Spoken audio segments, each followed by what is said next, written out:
మీరు కూడా మీ లైఫ్లో ఎప్పుడైనా ఈ నీలపు రంగున్న బాటిల్ని వాడే ఉంటారు. ఎస్ అఫ్ కోర్స్, చిన్నప్పుడైతే అమ్మగారు ఈ నూనె తలపైన రాసిన తర్వాతనే స్కూల్కి పంపించేవారు. ఇప్పటి వరకు ఎంతోమంది ఈ ప్రోడక్ట్ని అయితే ఈ నూనెని అయితే వాడుతున్నారు. ఈ ప్రోడక్ట్ పేరు వచ్చేసి మీకు ఆల్రెడీ తెలిసే ఉంటుంది, అదే పారాషూట్. అయితే ఈ ప్రోడక్ట్ వచ్చేసి మన ఇండియన్ మార్కెట్లో ఎంత సక్సెస్ఫుల్ ప్రోడక్ట్ అంటే ప్రతి ఇంట్లో ప్రతి ఒక్కరు ఒక్కసారైనా లేకపోతే ఎన్నోసార్లైనా దీన్ని వాడే ఉంటారు. అయితే ఈ ప్రోడక్ట్ వచ్చేసి మన ఇండియన్ మార్కెట్లో ఎంత సక్సెస్ఫుల్గా ఎలా మారింది, దీని యొక్క parent company Marico, owner company Marico ఇంత పెద్దగా ఎలా మారింది. మ్యారికోకి సంబంధించిన ఇది ఓన్లీ పారాషూటే కాదు, మ్యారికో ఇంకా ఎన్నో ప్రోడక్ట్స్ వచ్చేసి మన ఇండియన్ మార్కెట్లో బాగా సక్సెస్ఫుల్లీ రన్ అవుతున్నాయి. దానిలో కొన్ని ఎగ్జాంపుల్స్ నేనైతే రిపీట్ చేస్తున్నాను, కాస్త జాగ్రత్తగా మీరు గమనించండి. దానిలో నంబర్ 1 వచ్చేసి సఫోలా రిఫైన్డ్ ఆయిల్, నంబర్ 2 వచ్చేసి లెవెన్, నంబర్ 3 వచ్చేసి హెయిర్ అండ్ కేర్, నంబర్ 4 వచ్చేసి సఫోలా హౌస్, నంబర్ 5 వచ్చేసి సెట్ వెట్, నంబర్ 6 వచ్చేసి హెయిర్ వ్యాక్స్. ఇవన్నీ పేర్లు అయితే మీరు ఆల్రెడీ మార్కెట్లో విన్నారు కావచ్చు. ఇవన్నీ ప్రోడక్ట్స్ వచ్చేసి మారికో కంపెనీకి సంబంధించినవే. ఇంకా ఇంతే కాదు ఈ మారికో మన దేశాన్ని వదిలి మన భారతదేశం వదిలితే ఇంకా 25 కంట్రీస్లో మార్కెట్ లీడింగ్ చేస్తుంది. మార్కెట్ లీడింగ్ ప్రోడక్ట్ అయితే వీళ్ళు తయారు చేస్తున్నారు, మార్కెట్లో లీడర్గా ఉన్నారు. అయితే దానిలో కొన్ని ఎగ్జాంపుల్స్ చెప్పాలంటే నంబర్ 1 వచ్చేసి సౌత్ ఆఫ్రికా. ఒకవేళ మీరు సౌత్ ఆఫ్రికా వెళ్తే అక్కడ ఒక ప్రోడక్ట్ చూస్తారు, క్యావెల్. దాని తర్వాత నెక్స్ట్ ప్రోడక్ట్ వచ్చేసి బ్లాక్ చిక్, నంబర్ 3 వచ్చేసి జస్ట్ ఫర్ కిడ్స్. ఈ 3 ప్రోడక్ట్స్ మీరు ఏదైతే అక్కడ వెళ్తే చూస్తారో ఇవన్నీ అక్కడ ప్రోడక్ట్స్ రన్ చేస్తున్నాయి. ఆ ప్రోడక్ట్స్ వచ్చేసి మారికో కంపెనీకి సంబంధించిన ప్రోడక్ట్స్. ఇంకా దాన్ని వదిలి మళ్ళీ ఎజిప్ట్కి వెళ్తే అక్కడ ఒక రెండు మెయిన్ ప్రోడక్ట్స్ చూస్తారు. అది వచ్చేసి నంబర్ 1 ప్రోడక్ట్ వచ్చేసి ఫ్యాన్సీ గోల్డెన్, నంబర్ 2 వచ్చేసి హెయిర్ కోడ్. దీని తర్వాత ఇక్కడ ఎజిప్ట్ తర్వాత బంగ్లాదేశ్కి వెళ్తే బంగ్లాదేశ్లో మ్యారికో కంపెనీ వచ్చేసి అందరికన్నా పెద్ద ఇండియన్ కంపెనీ. ఎంత పెద్ద కంపెనీ అంటే మన అక్కడ ఉన్న ఢాకా స్టాక్ ఎక్స్చేంజ్లో కూడా లిస్ట్ అయి ఉన్న కంపెనీ. మన భారతదేశంలో కూడా లిస్ట్ ఉంది, ప్లస్ అక్కడ వెళ్తే బాంగ్లాలో కూడా ఆ కంపెనీలో ఇన్వెస్ట్ చేసుకోవచ్చు. ఇలాగే పారాషూట్ ఆ ప్రోడక్ట్ వచ్చేసి మన ఇండియా లాగానే అక్కడ బాంగ్లాలో కూడా ఆయిల్ సెగ్మెంట్లో బాగా లీడింగ్ ప్రోడక్ట్. ఒక ఫ్యాక్ట్ చెప్పాలంటే మ్యారికో వచ్చేసి ఓన్లీ తన కస్టమర్స్నే కాదు, తన యొక్క కంపెనీ ఇన్వెస్టర్స్ని కూడా బాగా సంతోషపరిచింది. అయితే మీరు ఆలోచిస్తున్నారా అది ఎలా? అయితే ఒకవేళ మీకు స్టాక్ మార్కెట్లో ఇంట్రెస్ట్ ఉంటే ఈ మాట వింటారు, ఈ యొక్క ఫ్యాక్ట్ వింటారా?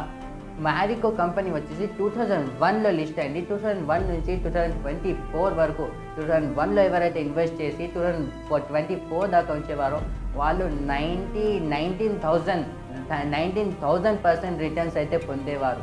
19,000% రిటర్న్స్.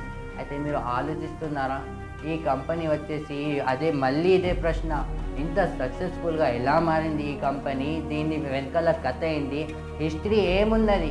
అయితే దీని గురించి తెలుసుకోవాలంటే ఫ్రెండ్స్ ఈ వీడియోని స్కిప్ చేయకుండా ఎండ్ వరకు చూడండి.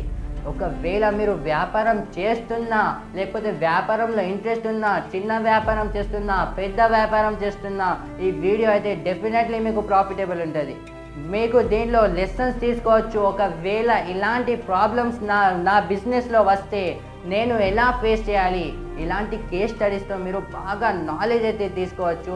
ఏదైనా ప్రాబ్లం మన బిజినెస్లో వస్తే దాన్ని ఎలా ఇంప్రూవ్ చేయాలో మీరు ఇలాంటి కేస్ స్టడీస్తో నేర్చుకోవచ్చు. దానికోసం ఈ ఛానల్ని సబ్స్క్రైబ్ చేసి బెల్ నోటిఫికేషన్ కూడా ఆన్ చేయండి. ఈ వీడియో అయితే బాగా ఆలస్యం చేయకుండా ఈ వీడియోని అయితే స్టార్ట్ చేస్తాం. ఈ యొక్క మునుగుతున్న కంపెనీని మారికో ఫౌండర్ హర్ష్ మారీవాలా ఎలా ఎఫ్ఎంజీసీ జాయింట్లో కన్వర్ట్ చేశారో రండి చూద్దాం.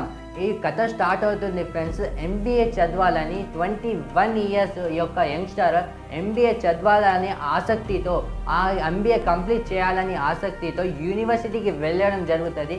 కానీ అక్కడ అయితే అతను అక్కడ రిజెక్ట్ అయిపోతారు. అక్కడ క్వాలిఫైడ్ కాకపోవడంతో బాగా నిరాశపడతారు. నిరాశ పడిన తర్వాత అతను వచ్చేసి తన ఫ్యామిలీ బిజినెస్ 1971లో తన ఫ్యామిలీ బిజినెస్ బాంబే ఆయిల్ ఇండస్ట్రీస్ని జాయిన్ చేస్తాడు. ఆ యొక్క ఇండస్ట్రీ వచ్చేసి 1948లో తన తండ్రి తన 4 అన్నతమ్ముళ్లతో కలిసి తయారు చేశాడు.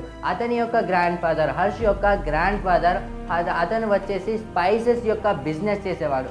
ఆ స్పైసెస్ యొక్క బిజినెస్ చేసేవాడు. అతని యొక్క కుమారుడు అంటే హర్ష్ యొక్క బాబాయ్ కిషోర్ మారివాలా, ఇతను మాస్టర్స్ కంప్లీట్ చేసిన తర్వాత ఇతను ఏం చేశాడంటే అతని ఫ్యామిలీతో డిస్కస్ చేసిన తర్వాత ఆయిల్ బిజినెస్ కూడా స్టార్ట్ చేయడం జరిగింది. వీళ్ళ స్పైసెస్తో సహా ఆయిల్ బిజినెస్ కూడా చేయడం స్టార్ట్ చేశాడు. ఆ సమయంలో ఎంట్రీ చేసిన హర్ష్ మారివాలా ఇతనేం గమనించాడంటే ఈ బిజినెస్ వచ్చేసి B2Bలో బాగా రన్ అవుతుంది, బాగా B2Bలోనే నడుస్తుంది. దానివల్ల లాభాలు కూడా చాలా తక్కువ మొత్తంలో దొరుకుతున్నాయి, చాలా లో ప్రాఫిట్స్ అయితే దొరుకుతున్నాయి. దీన్ని ఎలా అయినా చేసి B2Cకి తీసుకొని వెళ్ళాలి, ఇంకా బాగా ప్రాఫిట్స్ అయితే మనం గెయిన్ చేయాలని ఈ మాట ఫ్యామిలీ ముందు పెట్టిన తర్వాత వాళ్ళలో డిస్ప్యూట్ అయింది. ఇలా చేస్తే మనం సక్సెస్ అవుతామా, ఇలా చేస్తే మనం ప్రాఫిట్లో పడతామా లేకపోతే లాస్ అవుతామా? ఇది విన్న తర్వాత దాని తర్వాత 1990 వచ్చేసరికి వీళ్ళ యొక్క బిజినెస్ వచ్చేసి బాంబే BOICని 5 భాగాలుగా పంచుకున్నారు. దానిలో ఆయిల్ సెగ్మెంట్ వచ్చేసి హర్ష్ యొక్క తండ్రికి ఆయిల్ సెగ్మెంట్ లభించింది. ఆయిల్ సెగ్మెంట్ లభించిన తర్వాత అక్కడ బ్రాండ్ పేరు పెట్టారు, మారికో అని బ్రాండ్ నేమ్ ఇవ్వడం జరిగింది. ఇంకా దాని తర్వాత ఆబ్వియస్లీ ఇక్కడ కోకోనట్ ఆయిల్ వచ్చేసి ఆ బ్రాండ్లో బాగా సక్సెస్ఫుల్ ప్రోడక్ట్. కానీ ఇక్కడ ప్రాబ్లం ఏంటంటే ఫ్రెండ్స్, వీళ్ళకు ప్రాబ్లం ఏమొచ్చిందంటే ఈ యొక్క ప్రోడక్ట్ వచ్చేసి ఒక ప్రీమియం ప్రోడక్ట్లా ఉండిపోయింది. ఎందుకు ఒక కామోడిటీ లాగా? ఎందుకంటే ఫ్రెండ్స్ ఇది సామాన్య ప్రజల దాకా చేర్పియడం, సామాన్య కన్స్యూమర్స్ దాకా ఈ ప్రోడక్ట్ని చేర్పియడం అంత ఈజీ అయిన విషయం అయితే కాదు. అలా ఎందుకని మీరు ఆలోచిస్తున్నారా ఫ్రెండ్స్? ఆ సమయంలో వచ్చేసి ఈ నూనె వచ్చేసి కోకోనట్ ఆయిల్ వచ్చేసి 15 లీటర్స్ యొక్క టీన్ క్యాన్లో అమ్మేవాళ్ళు, 15 లీటర్ల టీన్ క్యాన్లో అమ్మేవాళ్ళు. దానివల్ల బాగా సామాన్య ప్రజలు దీన్ని ఎఫోర్డ్ చేయలేకపోయేవాళ్ళు. వీళ్ళు ఆబ్వియస్లీ ఇది వచ్చేసి B2Bలో బాగా నడిచేది. అలా చేయకపోవడంతో ఇతనేం ఆలోచించాడంటే దీన్ని ఎలా అయినా సైజ్ అయితే తగ్గియాలి, చిన్న సైజ్ అయితే దీన్ని చేయాలి, చిన్న సైజ్ చేయాలి. కానీ ఎలా? చిన్న సైజ్గా ఒకవేళ మనం చిన్న సైజులోనే మార్చినాకనే ప్రతి ఇంట్లో దీన్ని చేర్పియవచ్చు, ప్రతి ఇంట్లో దీన్ని వాడవచ్చు. అయితే కానీ చేయాలి, కానీ ఎలా? ఒకవేళ మనం వచ్చేసి దీన్ని చిన్న క్యాన్స్ లాగా తయారు చేస్తే, చిన్న క్యాన్స్ తయారు చేస్తే మ్యానుఫ్యాక్చరింగ్ యొక్క కాస్ట్ వచ్చేసి బాగా పెరిగిపోతుంది, ఇక్కడ. అయితే ఇంకా దాని తర్వాత మన కాంపిటీటర్ కంపెనీస్ బాగా హై స్కేల్లో మ్యానుఫ్యాక్చరింగ్ చేస్తున్నాయి. దానికి మనం కాంపిటీషన్ చేయలేకపోతాం. ఇలాంటి మనం చేస్తే, ఇలాంటి ఎక్స్పెరిమెంట్ చేస్తే వాళ్ళకైతే కాంపిటీషన్ చేయలేము. ఇంకా దాని తర్వాత ప్రైస్ కూడా తగ్గాల్సి వస్తుంది. ప్రైస్ కూడా మనము లో బడ్జెట్లో ఇవ్వాలని అనుకుంటున్నాం, అది కూడా ఇవ్వలేము. మరి దాని తర్వాత ఇది చేయాలి, కానీ ఎలా చేయాలి? అతనేమి ఇది బిజినెస్ పర్స్పెక్టివ్గా చూస్తేనా ఇది ఇంపాసిబుల్గా అనిపిస్తుంది, ఇది కాని పని అనిపిస్తుంది. కానీ దాని తర్వాత ఇతనేం ఆలోచించాడంటే ఒకవేళ మనం ప్లాస్టిక్ బాటిల్స్లో తయారు చేస్తే, ప్లాస్టిక్ కంటైనర్స్లో మనం ఇస్తే మనకు మ్యానుఫ్యాక్చరింగ్ కాస్ట్ కూడా తగ్గుతుంది. ఇంకా దాని తర్వాత ప్లాస్టిక్లో స్కేల్ చేయడం బాగా ఈజీగా ఉంటుంది.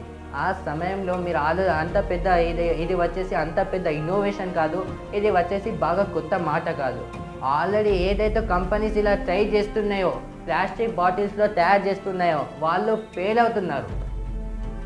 మీరు ఆలోచిస్తున్నారా వాళ్ళు ఎందుకు ఫెయిల్ అవుతున్నారు? దీనిలో ప్లాస్టిక్ బాటిల్ అయితే ఇప్పుడు కూడా మనం వాడుతున్నాం, కానీ ఆ సమయంలో వచ్చేసి వాళ్ళు తయారు చేసే బాటిల్స్ కొంచెం డిఫరెంట్ టైప్ బాటిల్స్. అప్పటి వరకు ఏ ఇన్నోవేషన్ రాలేదు. ఇప్పుడు నడుస్తున్న ఇన్నోవేషన్స్ అప్పుడు రన్ అవుతలేవు. కానీ వీళ్ళు ఏం చేశారు, ఇతను ఏం ఆలోచించాడంటే ఇలా చేయాలి, అయితే పాసిబుల్ అవుతలేదు. పెద్ద కంపెనీసే ఫెయిల్ అవుతున్నాయి. ఎందుకంటే ఫ్రెండ్స్ రీటైలర్ ఎప్పుడైతే ఈ బాటిల్స్ని తీసుకునేవాడో అతనికి లీకేజ్ ప్రాబ్లం వచ్చేది, తన షాప్లో లీకేజ్ ప్రాబ్లం వచ్చేది. ఇంకా ఎలుకలు వచ్చే, ఒకవేళ ఎలుకలు వస్తే ఎలుకలు దాన్ని కొరికేవి, దాన్ని కొరికిన తర్వాత దానిలో లీకేజ్ అయితే ఈ మొత్తం నష్టం వచ్చేసి రీటైలర్కి భరించాల్సి వచ్చేది. దానివల్ల పెద్ద పెద్ద కంపెనీస్ ప్రోడక్ట్ వస్తేనే రీటైలర్ రిజెక్ట్ చేయడం స్టార్ట్ చేశాడు. అదే టీన్ క్యాన్లో అమ్ముతున్నాడు, అదే టీన్ క్యాన్ని అయితే యూజ్ చేస్తున్నాడు, అదే ప్లాస్టిక్ బాటిల్స్ని అయితే రిజెక్ట్ చేస్తున్నాడు. అయితే దాని తర్వాత చూడండి ఫ్రెండ్స్, ఇంత పెద్ద కంపెనీస్ R&D పైన లక్షల కోట్ల ఖర్చు పెడుతున్న కంపెనీస్ దీన్ని సాధించలేకపోతున్నారని ఈ యొక్క హర్ష్ మేరీవాలా వెనుక అడుగు వేయలే, ఆ ప్లాన్ని అక్కడే డ్రాప్ అవుట్ చేయలే, అలానే వదిలేయకుండా దానికోసం కూడా సొల్యూషన్ వెతకడం స్టార్ట్ చేశాడు. దాని తర్వాత అతను ఏం ఆలోచిస్తాడంటే ప్లాస్టిక్ అయితే ఓకే కానీ ఎలా చేయాలి. అతను ఒక సింపుల్ ఇన్నోవేషన్ చేస్తాడు, చిన్న ఇన్నోవేషన్ చేస్తాడు. అతను వచ్చేసి ఆ సమయంలో ప్లాస్టిక్ స్క్వేర్ షేప్లో వాడుతున్న బాటిల్స్ని రౌండ్గా మార్చేస్తాడు. ఆ రౌండ్గా మార్చేయడం వల్ల ఆ యొక్క బాటిల్ యొక్క డ్యూరబిలిటీ పెరిగిపోయింది. ఆ యొక్క ఆ ఐడియా వచ్చేసి బాగా సింపులే, కానీ షాప్ కీపర్స్కి మాత్రం అర్థం అవ్వడం లేదు. ఆ యొక్క ప్లాన్ వచ్చేసి రీటైలర్స్కి అయితే అర్థం అవ్వడం లేదు. హర్ష్ వచ్చేసి వాళ్ళపైన ట్రై చేశాడు, రీటైలర్స్కి కన్విన్స్ చేయడం కోసం బాగా ట్రై చేశాడు, కానీ వాళ్ళు వచ్చేసి రిజెక్టే చేస్తున్నారు. ఇంకా అంతేకాదు అతని యొక్క సేల్స్ టీమ్ కూడా బాగా ట్రై చేసింది. అతని సేల్స్ టీమ్తో కూడా ట్రై చేస్తే కూడా ఏమీ ఫలితం దక్కలేదు. కానీ ఫ్రెండ్స్, మన పెద్దవారు అంటుంటారు కదా, మనం ఏదైనా పనిని పట్టుకతో చేస్తే, కాన్సిస్టెన్సీ మెయింటైన్ చేస్తే ఏదో ఒక రోజు మనం విజయాన్ని సాధిస్తాం. అలానే కొందరు షాప్ కీపర్స్ వచ్చేసి, కొందరు రిటైలర్స్ వచ్చేసి ఇతని యొక్క ప్రోడక్ట్ పైన ట్రస్ట్ చేయడం స్టార్ట్ చేశారు. దానితో ఫ్రెండ్స్ ఎప్పుడైతే అతని యొక్క ప్రోడక్ట్స్ని వాళ్ళ షాప్స్లలో పెట్టడం స్టార్ట్ చేశారో కస్టమర్స్కి ఆ ప్రోడక్ట్ వచ్చేసి బాగా నచ్చింది. బాగా నచ్చడం వల్ల ఆ స్ట్రాటజీతో సేల్స్ వచ్చేసి బాగా పెరిగిపోయాయి. దానివల్ల మారికో వచ్చేసి మార్కెట్ లీడర్గా మారిపోయింది. దాని తర్వాత ఈ స్టోరీ ఇక్కడనే ఎండ్ కాదు ఫ్రెండ్స్, ఇక్కడ ఓన్లీ స్టార్టప్ ఫ్రెండ్స్. అయితే ఒకవేళ మీకు కూడా తెలిసి ఉంటుంది, ఒకవేళ ఈ ప్రపంచంలో ఏదైనా బిజినెస్ లేకపోతే ఏదైనా బిజినెస్ లేక సర్వీస్ హిట్ అవుతే దాని యొక్క డూప్లికేట్, దాని యొక్క కాపీ రెడీ కావడానికి బాగా టైం అయితే పట్టదు, బాగా సమయం అయితే దక్కదు, బాగా సమయం కోసం అవసరమే లేదు. ఇంకా ఇది వచ్చేసి FMGC ఇండస్ట్రీలో ఇది ఏమి పెద్ద విషయం కాదు. అది ఒక బ్లూ బాటిల్లో కోకోనట్ ఆయిల్ నింపి వేయడం, ఇంకా మార్కెట్లో సేల్ అవుట్ చేయడం ఇదేమైనా పెద్ద విషయమా? FMGC కంపెనీస్ కోసం ఇదేమి పెద్ద విషయమే కాదు. అయితే జరిగింది కూడా ఇలానే. ఆ FMGC కంపెనీస్ వచ్చేసి ఈ యొక్క ప్రోడక్ట్ని కాపీ చేయడం స్టార్ట్ చేసింది. దానివల్ల నా పారాషూట్ యొక్క సేల్స్ కిందకి వచ్చేసినాయి, కిందకి పడిపోయాయి. దాని తర్వాత మా హర్ష్ ఏం ఆలోచించాడంటే మళ్ళీ దీనితో ఎలా డీల్ చేయాలి, ఈ యొక్క సమస్యతో నేను ఎలా డీల్ చేయాలి. అదే సమయంలో హర్ష్ యొక్క మాస్టర్ మైండ్ స్టార్ట్ అయింది. అతను ఏం ఆలోచించాడంటే మారికొని ఈ యొక్క పారాషూట్ని నేను ఒక బ్రాండ్ లాగా మార్చాలి. ఎప్పటి వరకు నేను దీనిని స్ట్రాంగ్ బ్రాండ్గా మార్చానో అప్పటి వరకు మార్కెట్లో చీప్ క్వాలిటీ, చీప్ కాపీ వస్తూనే ఉంటుంది. మార్కెట్లో ఇలాంటి కాపీ డూప్లికేట్ చేస్తూనే ఉంటారు. వీళ్ళకు ప్రాబ్లం ఇదే కదా. మారికో మ్యానుఫ్యాక్చరర్స్ వచ్చేసి బాటిల్స్ని తయారు చేసి ఆ యొక్క సెల్లర్స్ వచ్చేసి దానిని కాపీ చేస్తున్నారు, దానిని కోకోనట్ ఆయిల్ దాంట్లో నిలిపి మార్కెట్లో సేల్ అవుట్ చేస్తున్నారు. ఇంకా దానివల్ల పారాషూట్ యొక్క సేల్స్ మింగుతున్నారు. ఈ ప్రాబ్లమ్ని అనలైజ్ చేసిన తర్వాత అతను హర్ష్ తన ప్రోడక్ట్లో కస్టమర్స్కి అర్థం అవ్వడం కోసం రియల్ ప్రోడక్ట్ ఏంటి, డూప్లికేట్ ప్రోడక్ట్ మధ్యలో ఏదైనా చేంజ్ చెయ్యాలని అతను ఏం చేశాడు, తన యొక్క బాటిల్స్లో ఒరిజినల్ బాటిల్స్లో చిన్ వేయడం స్టార్ట్ చేశాడు. మీరొక్క వేళ జాగ్రత్తగా బాటిల్ని గమనిస్తే నార్మల్గా కూడా చూస్తే మీకు అక్కడ వాటర్ డ్రాప్ కనిపిస్తుంది. ఆ యొక్క డ్రాప్ ప్రెస్ కనిపిస్తుంది.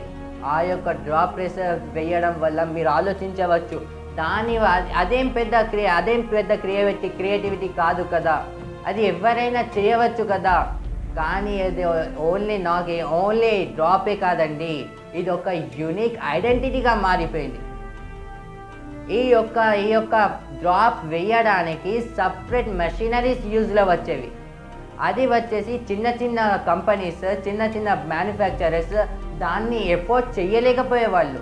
కానీ మ్యారికో లక్షల బాటిల్స్ తయారు చేస్తుంది కాబట్టి దానిని ఎఫోర్డ్ చేయగలుగుతుంది. అయితే ఆ యొక్క మార్క్, ఆ యొక్క ప్రెస్ వేయడంతో ఈ చిన్న ప్లేయర్స్ అయితే మార్కెట్ నుంచి వెళ్ళిపోయారు. ఇప్పటి వరకు వీళ్ళు రెండు మేజర్ ప్రాబ్లమ్స్ని సాల్వ్ చేశారు. నంబర్ 1 టీన్ క్యాన్స్ బదులు ప్లాస్టిక్ క్యాన్స్ని మార్కెట్లో తెచ్చారు. టీన్ క్యాన్స్ని రీప్లేస్ చేశారు. నంబర్ 1 ప్రాబ్లమ్ సాల్వ్ అయింది. నంబర్ 2 చిన్న ప్లేయర్స్ని మార్కెట్ నుంచి తొలగించారు. చిన్న ప్లేయర్స్ని మార్కెట్ నుంచి తీసేశారు. కానీ ఫ్రెండ్స్, బిజినెస్లో అయితే కాంపిటీషన్ ఎప్పటికీ ఉంటుంది. వీళ్ళైతే ఓన్లీ ఇక్కడ చిన్న ప్లేయర్స్ని అయితే మార్కెట్లో నుంచి ఈజీగా తీసేశారు. కానీ దాని తర్వాత పెద్ద కంపెనీస్ కూడా ఆ యొక్క ప్రోడక్ట్ పైన ఇంట్రెస్ట్ చూపడం స్టార్ట్ చేశాయి. యుద్ధానికి సిద్ధమైంది. ఎన్నో కంపెనీస్ యుద్ధానికి వచ్చేసాయి. దానిలో మెయిన్ కంపెనీ ఎఫ్ఎంజీసీ ఇండస్ట్రీలో ఉన్న పెద్ద కంపెనీ హిందుస్థాన్ యూనిలీవర్. వీళ్ళు ఆ యొక్క ప్రోడక్ట్తో ఇంప్రెస్ అయ్యి, ఆ ప్రోడక్ట్ ఫ్యూచర్స్తో ఇంప్రెస్ అయ్యి, వీళ్ళు ఆ సమయంలో 1996లో ఈ హిందుస్థాన్ యూనిలీవర్కి చైర్మన్ డాడీ సెట్. ఇతను ఈ ప్రోడక్ట్ని చూసిన తర్వాత కోకోనట్ ఆయిల్ కాంపిటీషన్ చేయాలి, ఈ యొక్క ఆయిల్ని కాంపిటీషన్ చేయాలని ఒక ప్రోడక్ట్ని లాంచ్ చేస్తాడు. అదే నిహారీ ఆయిల్. ఆ నిహారీ ఆయిల్ లాంచ్ చేసిన తర్వాత ఈ హిందుస్థాన్ యూనిలీవర్ యొక్క హిస్టరీ ఉంది. వాళ్ళ ఒక టార్గెట్ ఏంటంటే ఎఫ్ఎంజీసీ ఇండస్ట్రీలో ఏదైనా సక్సెస్ఫుల్ ప్రోడక్ట్, ఏదైనా పెద్ద ప్రోడక్ట్ ఏదైనా ఉంటే అది హిందుస్థాన్ యూనిలీవర్కి చెంది ఉండాలి.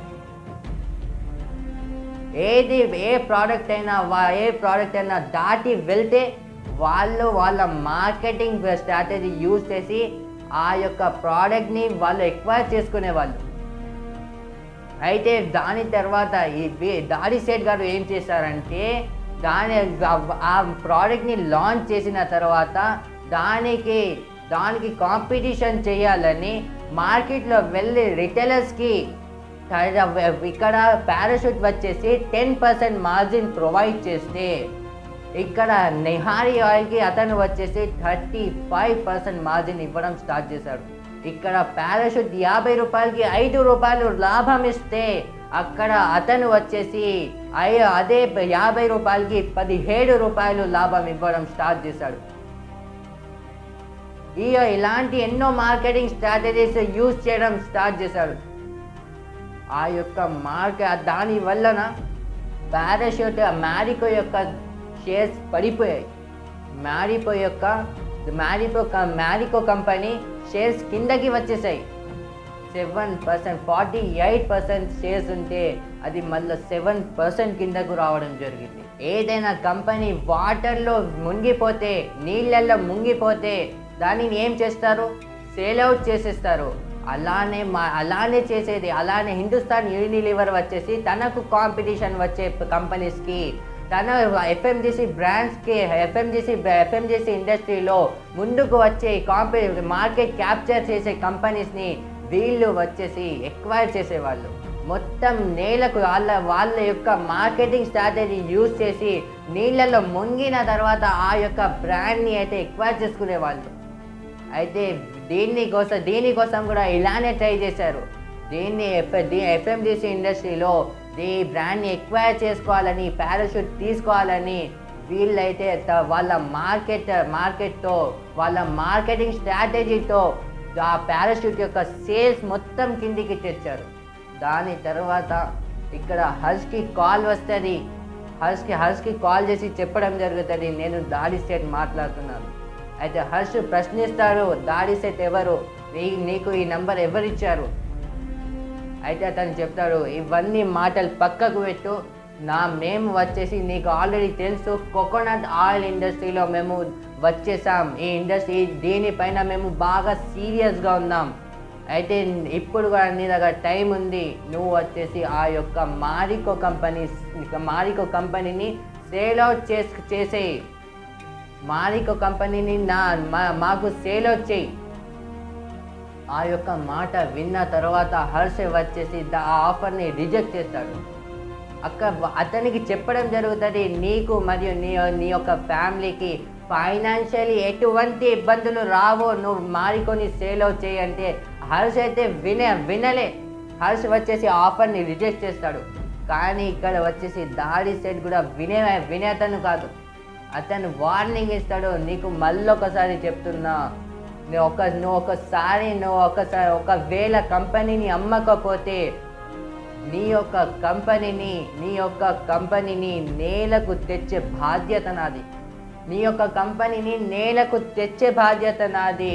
ఈ యొక్క కంపెనీ వచ్చేసి మారికో నీకు నీ ఫ్యామిలీకి ఒక హిస్టరీ లాగా మారిపోతుంది. ఈ యొక్క మాటలు విన్న తరువాత ఎవరైనా స్ట్రెస్ మరియు డిప్రెషన్లో వెళ్తారు. హర్ష్తో కూడా ఇలానే జరిగింది. ఆఫర్ని అయితే అతను రిజెక్ట్ చేశాడు. ఆఫర్ని రిజెక్ట్ చేసిన తర్వాత బాగా రాత్రి యొక్క కష్టాలలో వచ్చేసాయి. రాత్రి నిద్ర పోవడం కూడా బాగా కష్టంగా అనిపిస్తుంది. మొత్తం చూసిన తర్వాత కూడా అతను ఓటమిని ఒప్పుకోకుండా యుద్ధానికి రెడీ అవుదామని తలుచుకున్నాడు. దాని తర్వాత వాళ్ళ యొక్క ఎంప్లాయీస్ అయితే అతనుకు బాగా సపోర్ట్ ఇచ్చారు. వాళ్ళు ఏమనుకున్నారంటే హెచ్యుఎల్ని అయితే ఈ యొక్క యుద్ధంలో మనము ఓడించే చూపుతాం అని వీళ్ళైతే నిర్ణయించుకున్నారు. అయితే దీని తర్వాత హర్ష్ వచ్చేసి వాళ్ళ యొక్క ఎంప్లాయీస్తో డిస్కషన్ చేయడం స్టార్ట్ చేశాడు.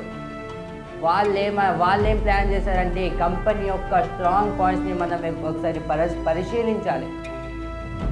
కంపెనీ యొక్క స్ట్రెంగ్త్ ఏంటి, వీక్నెస్ ఏంటి, దానిపైన కొంచెం ఫోకస్ చేయాలి. అయితే ఫస్ట్ పాయింట్ వాళ్ళు ఏం చూసారంటే కంపెనీ యొక్క స్ట్రాంగ్ పాయింట్ స్ట్రెంగ్త్ ఏంటంటే ఈ కంపెనీ మనకు వచ్చేసి ఈ యొక్క ఆయిల్ ఇండస్ట్రీలో బాగా డీప్గా నాలెడ్జ్ ఉంది. ఎందుకంటే మా యొక్క ఫాదర్ మరియు వాళ్ళ ఫ్యామిలీ మొత్తం ఈ ఆయిల్ బిజినెస్ని చిన్నప్పటి నుంచి చేస్తూ వస్తున్నారు. దానివల్ల బాగా ఎక్స్పీరియన్స్ కలిగి ఉన్న వాళ్ళు చిన్నప్పటి నుంచే దీనిని అమ్ముతున్నారు. అయితే ఈ యొక్క ప్లస్ పాయింట్ చూశారు, ఈ యొక్క స్ట్రెంగ్త్ని చూశారు. దాని తర్వాత నెగటివ్ పాయింట్ ఏమున్నది, దాని తర్వాత ఈ కంపెనీ యొక్క వీక్నెస్ ఏముంది, దాని గురించి ఆలోచిస్తే వాళ్ళు ఏం చూస్తారు అక్కడ. ఈ కంపెనీ వచ్చేసి హెచ్యుఎల్ ముందు బాగా చిన్న కంపెనీ, హెచ్యుఎల్ ముందు బాగా స్మాల్ కంపెనీ. అయితే వీళ్ళేం ఆలోచించారంటే ఇది హెచ్యుఎల్ ముందు స్మాల్ కంపెనీ కదా, మరి దీనిని స్ట్రెంగ్త్గా ఎలా మారాలి, ఈ యొక్క పాయింట్ని స్ట్రెంగ్త్గా ఎలా మార్చాలి, దానిని ఆలోచించిన తర్వాత హర్ష్ ఏమనుకున్నాడంటే ఒకవేళ చిన్న కంపెనీ హర్ష్ ఏదైనా డిసిజన్ తీసుకుంటే దానిలో వాళ్ళ యొక్క టీం వచ్చేసి బాగా ఈజీగా, ఫాస్ట్గా, తొందరగా దాన్ని ఎగ్జిక్యూట్ చేయవచ్చు. బాగా హై స్పీడ్లో ఆ యొక్క ఐడియాని, ఆ యొక్క డిసిజన్ని ఎగ్జిక్యూట్ చేయవచ్చు. కానీ అదే యొక్క డిసిజన్ హెచ్యుఎల్ లాంటి పెద్ద పెద్ద కంపెనీస్ తీసుకుంటే మధ్యలో లీడర్స్ వచ్చేస్తారు. దానివల్ల వర్క్ యొక్క ఫ్లో తగ్గిపోతుంది, కిందకి వచ్చేస్తుంది. వాళ్ళు ఇంత ఫాస్ట్గా డిసిజన్ తీసుకోలేకపోతారు. అయితే ఈ యొక్క అడ్వాంటేజ్ని మనం యూజ్ చేయాలని ఆలోచించారు. దానికోసం వచ్చేసి మనం మార్కెట్లో ఏం చేయాలంటే మార్కెట్లో వచ్చేసి మనము డిఫరెంట్ స్ట్రాటజీస్ అయితే ప్లే చేయాలని అనుకున్నారు. మార్కెట్లో డిఫరెంట్ స్ట్రాటజీస్ ప్లే చేయాలనుకున్నారు. అయితే ఆ స్ట్రాటజీకి హెచ్యుఎల్ రెస్పాండ్ ఇవ్వడం అని ఆలోచిస్తారో, హెచ్యుఎల్ రెస్పాన్స్ ఇవ్వడానికి వస్తుందో అప్పటి వరకు వాళ్లకు బాగా టైం గడిచిపోయి ఉంటుంది. అప్పటి వరకు మన మారికో కంపెనీ వచ్చేసి ఆ స్ట్రాటజీ నుంచి బయటికి వెళ్ళి వేరే స్ట్రాటజీ మీద పని చేస్తుంటుంది. వాళ్ళు రిప్లై ఇవ్వకముందే వేరే స్ట్రాటజీతో పని చేస్తుంటుంది. అయితే దాని తర్వాత ఇంకొక పాయింట్ ఏం గమనించారంటే వీళ్ళు వచ్చేసి నిహార్ ఆయిల్ని, హెచ్యుఎల్ వచ్చేసి నిహార్ ఆయిల్ని కాస్మెటిక్ ప్రోడక్ట్ కింద అమ్ముతున్నారు. దానివల్ల వీళ్ళకు వచ్చేసి 8% ఎక్సెస్ డ్యూటీ ఇవ్వాల్సి వస్తుంది.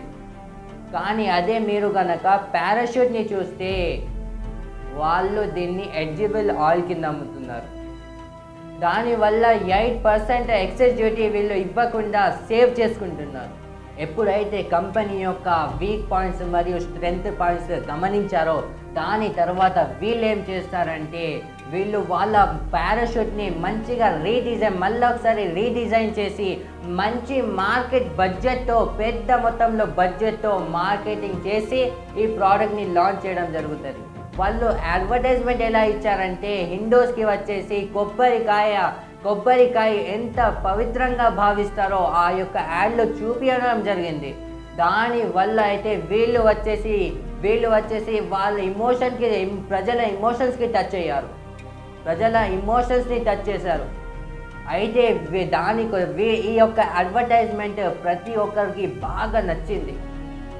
దాని తర్వాత ఈ యొక్క స్ట్రాటజీ యూజ్ చేసిన తర్వాత హెచ్యుఎల్ రెస్పాండ్ ఇవ్వకముందే హెచ్యుఎల్ ఎప్పుడో తన యొక్క ఫైనాన్షియల్ కండిషన్ని మెసలి దీనికి రెస్పాండ్ ఇచ్చేదో దానికన్నా ముందే ఇక్కడ మారికో యొక్క షేర్స్ 52% దాకా వచ్చి చేరాయి.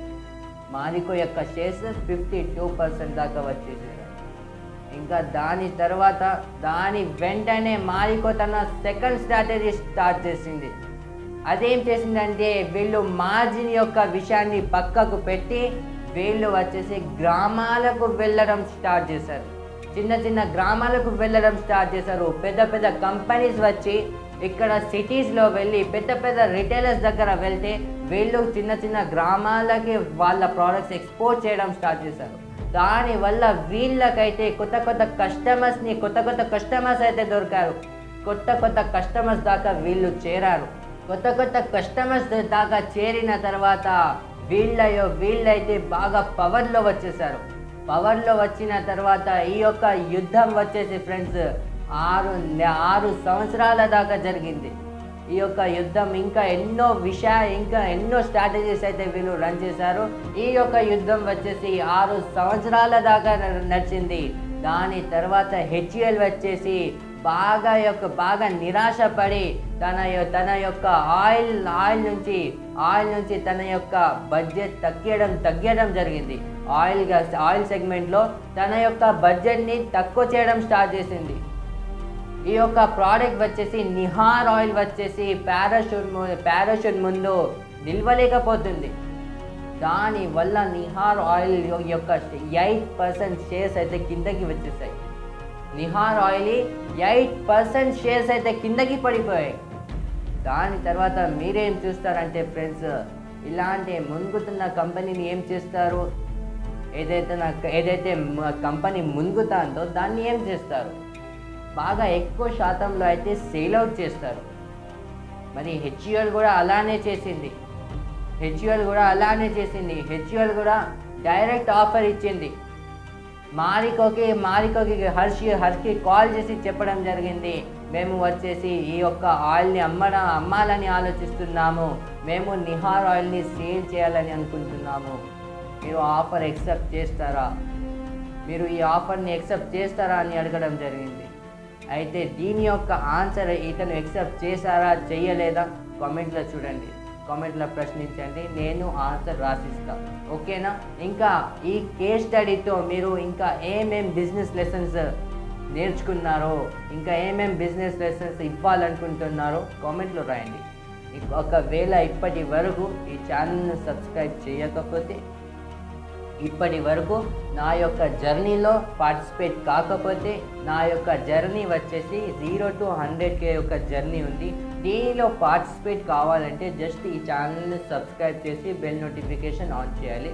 మీరు కూడా దీనిలో భాగ్యస్వాములు అవుతారు, ఈ యొక్క జర్నీలో భాగ్యస్వాములు అవుతారు. దానికోసం ఈ వీడియోని లైక్ చేసి కామెంట్ చేసిన తర్వాత ఈ యొక్క ఛానల్ను సబ్స్క్రైబ్ చేయడం మర్చిపోకండి. ఎందుకంటే ఫ్రెండ్స్, ఇలాంటి యొక్క కేస్ స్టడీస్, ఇలాంటి యొక్క బిజినెస్ లెసన్స్ వినాలంటే జస్ట్ మిమ్మల్ని మనీ సపోర్ట్ అడుగుతలేం కదా.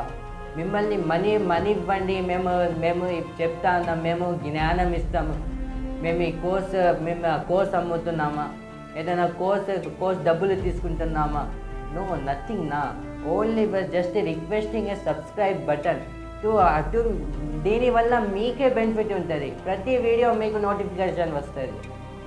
మీ బెనిఫిట్ కోసమే, మీ రికమెండేషన్లో మేము రావాలంటే, మా వీడియో రావాలంటే మీరు సబ్స్క్రైబ్ ఒకవేళ మీరు వీడియో చూసి వెళ్ళిపోయారనుకో, ఈ వీడియో మళ్ళా నా ఛానల్ మీ యొక్క రికమెండేషన్ రాదు. మీ ఛానల్ని సబ్స్క్రైబ్ చేస్తేనే యూట్యూబ్ అనుకుంటుంది మళ్ళీ ఈ ఛానల్ని రికమెండేషన్లో ఇవ్వాలి మీకు అని అనుకుంటుంది. ఒకవేళ మీరు సబ్స్క్రైబ్ చేయకపోతే ఛానల్ రికమెండేషన్ రాదు. బెల్ నోటిఫికేషన్ ఆన్ చేయకపోతే మీకు నోటిఫికేషన్ రాదు. అయితే దీని గురించి బాగా ఆలోచించండి. ప్రతి వీడియో అయితే చూస్తున్నారు, ప్రతి వీడియోకి సబ్స్క్రైబ్ అవసరం లేదు నేను అంటున్నా కదా. కానీ మన డైలీ లైఫ్లో ఏదైతే వీడియోస్ యూజ్ అవుతున్నాయో ఆ ఛానల్స్ని మనం సపోర్ట్ చేయాలి. మనం వచ్చేసి ఒక వేస్ట్ యూట్యూబర్స్ని సపోర్ట్ చేయడం కన్నా, ఎవరైతే మన రియల్గా సొసైటీని ఇన్ఫ్లుయెన్స్ చేస్తున్నాడో అతనికి సపోర్ట్ ఇస్తే మన సొసైటీ డెవలప్ అవుతుంది, మన కల్చర్ డెవలప్ అవుతుంది. కానీ ఎవరికొకరికి సపోర్ట్ ఇస్తే, ఎవరికొకరికి ఫాలో చేస్తే మన సొసైటీ డెవలప్ కాదు, ఉన్న స్థితిలో నుంచి కూడా బాగా కిందికి వెళ్ళిపోతుంది. దానికోసం ఆలోచించండి. మీ యొక్క ఫ్యూచర్, మీ యొక్క జనరేషన్ యొక్క ఫ్యూచర్ గురించి ఆలోచించి ఈ ఛానల్ని సబ్స్క్రైబ్ చేయండి. Thanks for watching. Wait for the next amazing video.